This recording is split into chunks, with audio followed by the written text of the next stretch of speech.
Hi and welcome to the Tristan channel, and in this video I'll be talking about comics and how that connects to campfire stories and other stories of past mythology, etc.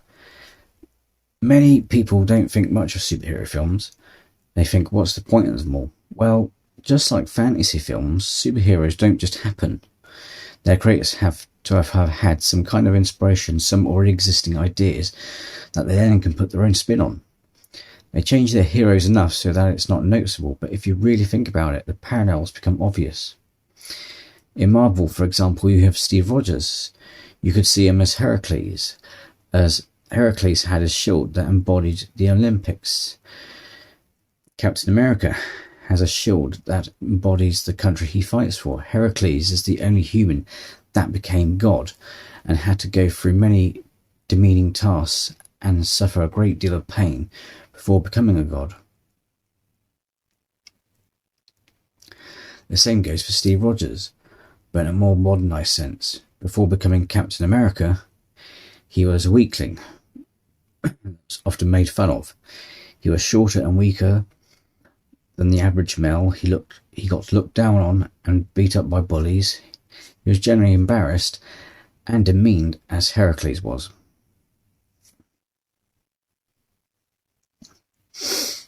And then he was chosen to enter the Super Soldier Project that gave him superhuman capabilities.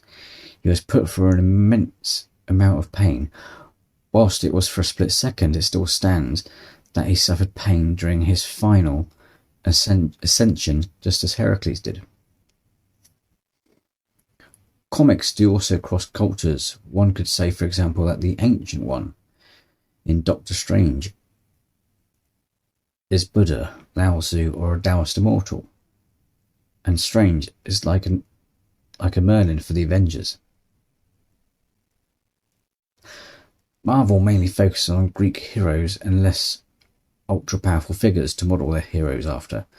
There isn't any hero that really embodies Zeus or Hades or any other of the gods.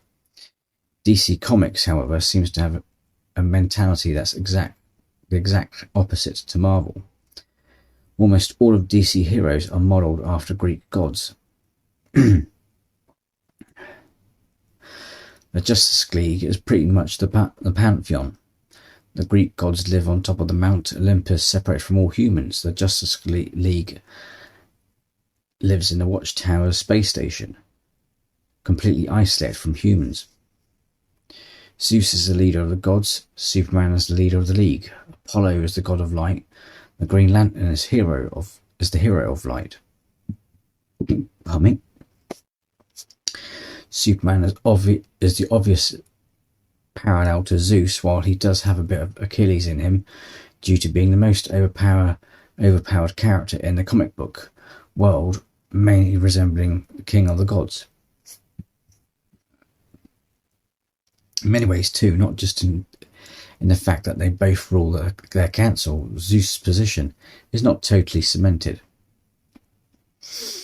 There is constant fear of being usurped by a new ruler or being overthrown by the other gods. Superman isn't an all-peaceful leader, that's never contested.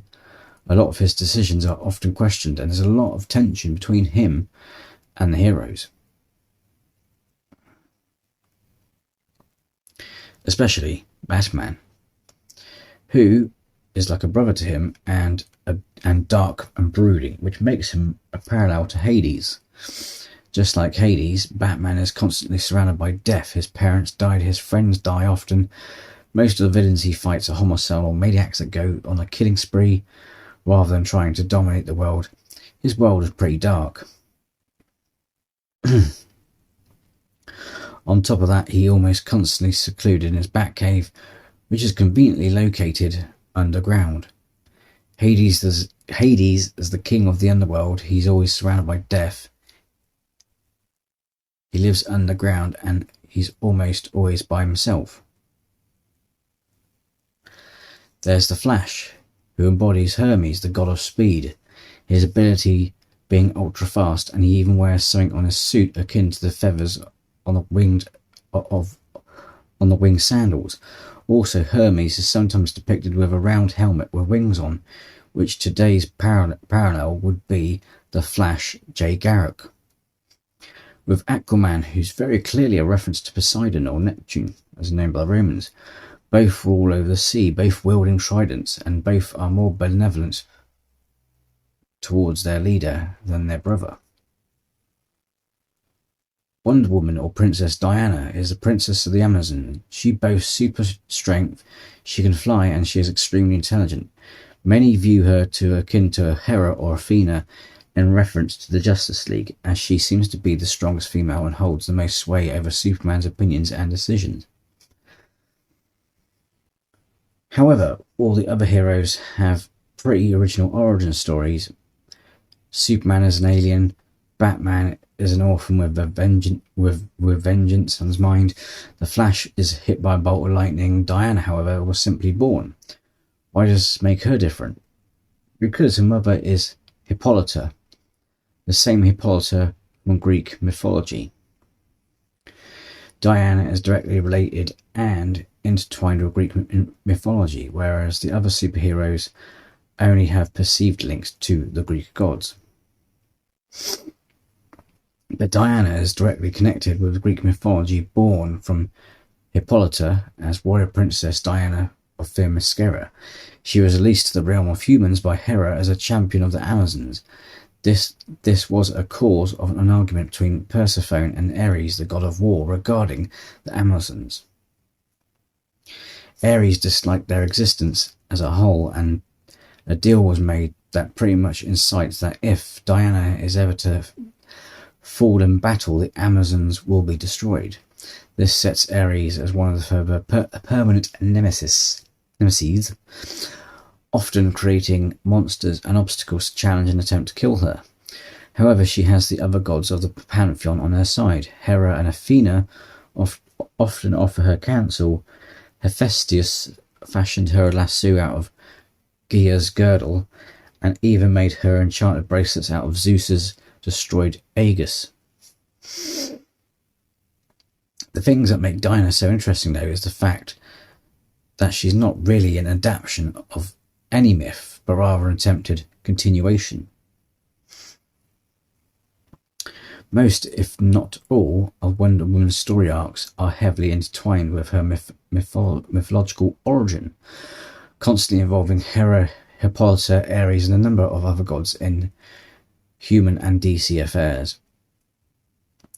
Diana's existence allows Ares to be a continual enemy of the entire Justice League, and even provides for interaction between the other heroes and the gods.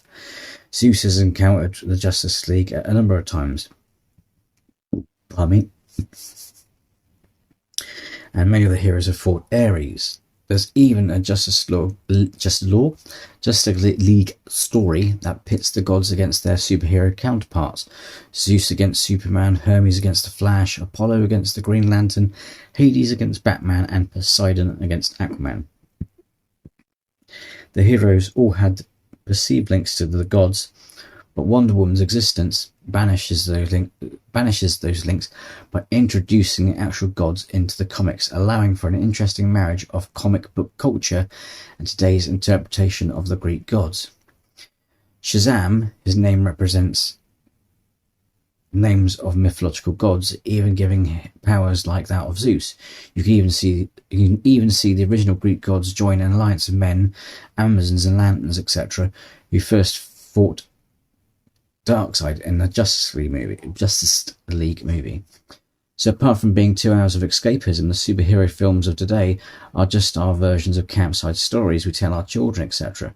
Some would say when things look bleak, there's a boom of superhero movies to distract or create false hope. Yet one could argue that the Greeks and the Romans did that with their soldiers who feared death in combat, were inspired by stories of the great legends so that they too may hopefully become one in battle to encourage bravery. As for distraction and false hope, etc., like I said, the Greeks probably did the same also with their stories. The only difference is we don't build temples, etc., to worship them. We just buy the t-shirts and the merchandise. But I'm sure the Greeks had Zeus figurines as well back then. This whole relationship is beautifully explained in the film Unbreakable by Samuel L. Jackson's character, Mr. Glass, who explains to Bruce Willis's character this same sentiment. So whilst people may see them as tedious and pointless, in many ways they're not. Once you look at their origins or inspirations, you'll see that all we're doing is continuing the old traditions that the Greeks and the other cultures had with their stories of heroes and legends. So, if you liked the video, hit the like, and until next time folks, take care, be well.